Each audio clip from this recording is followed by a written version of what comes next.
Abu Abbas Abdullah ibnu Abbas radhiyallahu an berkata, pada suatu hari aku berada di belakang Nabi Shallallahu Alaihi Wasallam. Beliau Shallallahu Alaihi Wasallam bersabda kepadaku, wahai anak kecil, sesungguhnya aku akan mengajarkan kepadamu beberapa kalimat, yaitu peliharalah Allah, niscaya Dia memeliharamu. Peliharalah Allah, niscaya kamu menemukannya di hadapanmu. Apabila kamu memohon, mohonlah kepada Allah. Apabila kamu meminta pertolongan, minta pertolonganlah kamu kepada Allah. Dan ketahuilah, seandainya umat berkumpul untuk memberi manfaat kepadamu, niscaya mereka tidak akan bisa memberi manfaat kepadamu melainkan dengan sesuatu yang dituliskan oleh Allah bagimu. Seandainya mereka berkumpul untuk memberi madorot kepadamu, niscaya mereka tidak akan memberi madorot kepadamu melainkan dengan sesuatu yang dituliskan oleh Allah atasmu.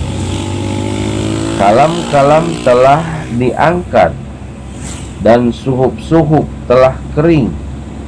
Hadis riwayat Tirmizi, dan dia mengatakan hadis ini adalah hadis hasan.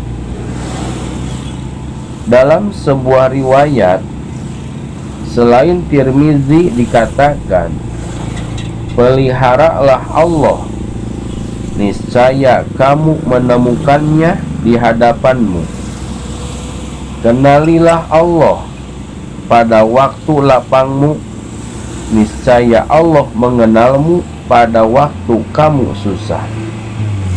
Dan ketahuilah, sesungguhnya apa-apa yang telah ditetapkan tidak mengenai kepadamu, niscaya tidak akan menimpamu, dan apa-apa yang telah ditetapkan kepadamu, niscaya akan menimpamu. Ketahuilah, sesungguhnya pertolongan itu menyertai kesabaran, kelapangan itu menyertai kedukaan, dan kemudahan itu menyertai kesulitan. Ibnu Abbas radhiyallahu an berkata, pada suatu hari aku berada di belakang Nabi Shallallahu Alaihi Wasallam. Maksudnya, dia ikut kepada Nabi Shallallahu Alaihi Wasallam menunggang seekor binatang, sebagaimana dalam sebuah riwayat, dan dalam hadis itu terdapat suatu petunjuk bahwa boleh dua orang menaiki seekor binatang jika binatang itu kuat. Yang disebut gulam, anak kecil, ialah anak yang sudah tidak menyusu sampai umur 9 tahun. Dan pada waktu itu umur Ibnu Abbas 9 tahun.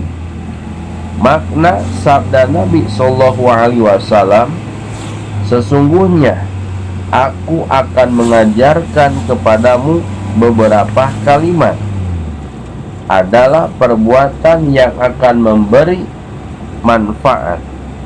Kalimat-kalimat itu harus dipelajari dan diajarkan kepada orang lain, sekalipun hanya sedikit, namun maknanya banyak dan mulia.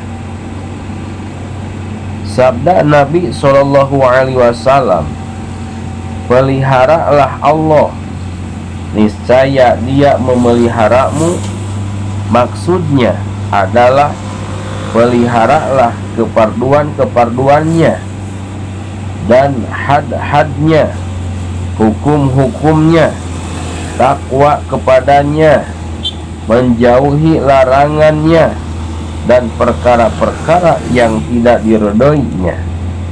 Niscaya Dia memelihara dirimu, keluargamu, duniamu, dan agamamu. Begitu pula ketika kamu menghadapi maut, Allah akan menolongmu, karena balasan itu timbul dari amalmu. Allah Subhanahu wa ta'ala berfirman, "Fazkuruni azkurkum." Karena itu ingatlah kepadaku, niscaya aku ingat pula kepadamu. Al-Quran Surat Al-Baqarah ayat 152. Firman Allah, "In tansurullaha yansurkum." Jika kamu menolong agama Allah, niscaya Dia akan menolongmu. Al-Quran Surat Muhammad ayat 7. Sesungguhnya Allah Subhanahu wa ta'ala telah memuji orang-orang yang memelihara had-had hukum-hukumnya. Allah Subhanahu wa ta'ala berfirman, "Haza ma tu'aduna likulli awabin hafizin." Inilah yang dijanjikan kepadamu, yaitu kepada tiap hamba yang selalu kembali kepada Allah dan memelihara semua peraturan-peraturannya. Al-Quran Surat Qaf ayat 32. Sabda Nabi SAW, "Peliharalah Allah, niscaya kamu menemukannya di hadapanmu." Maksudnya, peliharalah keparduan-keparduan, hukum-hukum Allah, dan jadilah kamu orang yang takut kepadanya. Tuhan yang Maha Pengasih lagi Maha Gaib, datanglah kepadanya dengan hati yang kembali kepadanya. Niscaya Dia menyertaimu. Kamu akan dipelihara, dijaga, dikuatkan, dan ditolong olehnya di mana saja kamu berada. Jika telah demikian, kamu merasa harus senang kepadanya dan tidak membutuhkan makhluknya. Sesungguhnya manusia itu sedang berjalan menuju akhirat. Dia tidak tinggal selamanya di dunia. Sedangkan orang yang berjalan itu sesungguhnya mencari apa-apa yang ada di hadapannya. Makna hadis tersebut adalah, niscaya kamu menemukan Allah di mana saja kamu menghadap, menuju, dan bermaksud, yaitu tentang perkara dunia dan agama atau perkara akhirat.